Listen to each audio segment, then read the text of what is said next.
जो आपने बोला है आशुतोष जी, सभी दर्शकों को नमस्ते और आप सबको भी, आप दोनों लोगों को भी नमस्ते। नमस्कार।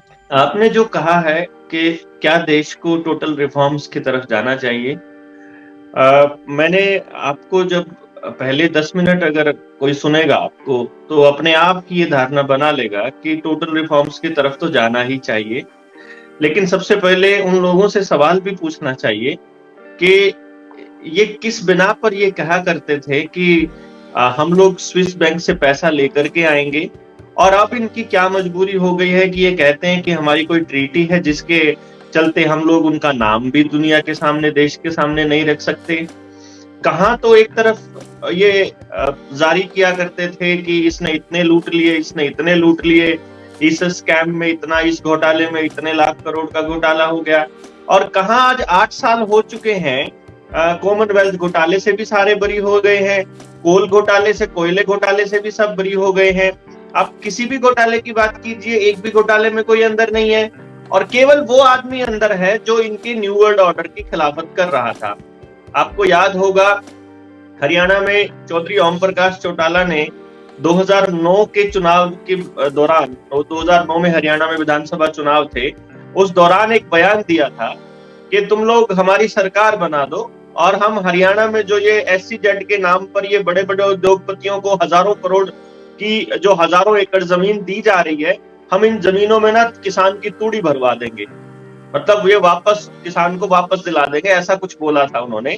और एक ऐसे केस के अंदर उनको 10 साल जेल में रहना पड़ा जिसमें उनका नाम ही नहीं था, जिसमें FIR में उनका नाम नहीं था, जहां कहीं भी उनके दस्तखत नहीं थे किसी भी लिस्ट के अंदर, जो टीचर्स घोटाले के अंदर हरियाणा में। फिर मैं देखता हूं कि उसके बाद इसी खेल के अंदर जो सबसे ज्यादा मुखर होकर के न्यू वर्ल्ड ऑर्डर के खिलाफ चल रहे थे, जिसने रेलवे को भी एक बार प्रॉफिट में पहुंचा दिया था, लालू यादव को उन्होंने जेल में भिजवा दिया। लालू के बारे में भी ये कहा जाता है कि बहुत गरीब परिवार से था, आज उसके पास हजारों करोड़ की प्रॉपर्टी है।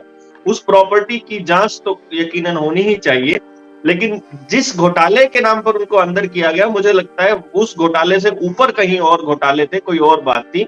इस बात को ये समझना जरूरी है पूरे देश को कि आपके सामने दिखाया कुछ और घोटाला जाता है, मिलता कुछ और है। और अगर घोटालों की सही से जांच हो जाए, देवेंद्र, मैं आपको रोकूं बीच में। 150 से ज्यादा। देवेंद्र, मैं आपको बीच में रोक रहा हूं। ये जिन दो व्यक्ति का आपने नाम लिया है, वो देखिए, अब मेरे ख्याल से उसकी बहुत गंभीरता से चर्चा हुई है अदालत में। मैं समझता हूं अदालत में थ्रेडबेयर डिस्कशन हुआ है, और इतना भी ऐसा नहीं हो सकता कि अदालत में सब कुछ मैनिपुलेट हो जाए। जरूर होता है मैनिपुलेट, मैं इस बात से इनकार नहीं करता हूं, लेकिन अदालत में इस सब की चर्चा हुई है गंभीरता से। मुझे लगता है कि इसमें पार्टी के तौर पे अगर आप जजमेंट दे रहे हैं तो मैं बड़ी विनम्रता से इस पर मेरी राय दूसरी है।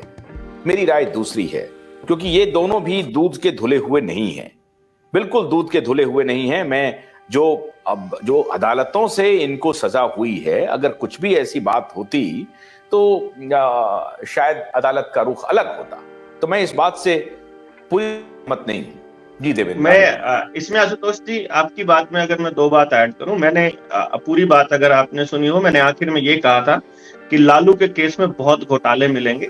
जिस घोटाले में उनको अंदर किया गया है, केवल वो घोटाला नहीं मिलेगा, आप उसकी पूरी जांच अगर करेंगे तो और कहानी भी मिलेगी। दूसरा, जहां मैं ओम प्रकाश चौटाला की बात कर रहा हूं, ओम प्रकाश चौटाला के खिलाफ मैंने खुद चुनाव आयोग के अंदर एक अर्जी दी थी जब वो जेल से बाहर आए कि चुनाव लड़ने जा रहे हैं, और बड़ा बवाल मचा था हरियाणा के अंदर, जिसमें मैंने दलील दी थी कि मैं अपराधीकरण नहीं होने दूंगा राजनीति का हमारे प्रदेश की, और मैंने उसमें दलील दी थी। लेकिन मैं जो बात कह रहा हूं उसको, उसकी गंभीरता को मुझे मालूम है उसकी गंभीरता का। मैं एक बात आपको बता दूं, जिन टीचर्स के भर्ती के स्कैम के आरोप में ओम प्रकाश चौटाला जेल में बंद थे और उनका बेटा अजय चौटाला जेल में बंद था, वो टीचर्स आज भी नौकरी कर रहे हैं। मतलब यहाँ जो हमने सवाल उठाया था सबसे बड़ा, वो ये उठाया था कि अगर उनको भर्ती करने वाले व्यक्ति दोषी हैं तो वो, इसका मतलब नाकाबिल लोग लगे हुए हैं, भर्ती हुए पड़े हैं, तो उनको सजा क्यों नहीं है? ये बहुत जबरदस्त बात आपने उठाई। क्योंकि आपने तो स्कैम बोला ना, आपने बोला भर्ती में स्कैम हुआ, भर्ती में स्कैम हुआ तो एक भी व्यक्ति आज नौकरी पे नहीं होना चाहिए था, लेकिन वो सारे लोग नौकरी कर रहे थे जिन जो भी उस दौरान लगे थे। केवल 3 लोग ही इसके अंदर मेन मुख्य रूप से आरोपी थे, जिसमें आईएएस संजीव शर्मा थे और अजय चौटाला और दुष्यंत और ये ओम प्रकाश चौटाला।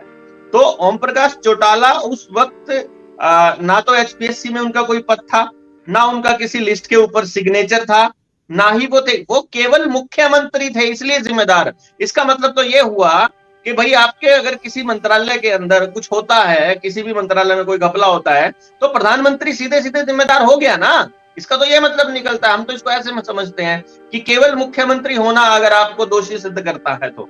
मैं ये नहीं कह रहा हूं कि ये दूध के दूल्हे हैं, मैं ये नहीं कह रहा हूं कि ये अच्छे लोग हैं, मैं केवल ये कह रहा हूं कि जो तरीका है जजमेंट का, उस तरीके पे सवाल उठाया था और ये तरीके पे सवाल उठते भी रहे और मुझे लगता है उठते भी रहने चाहिए।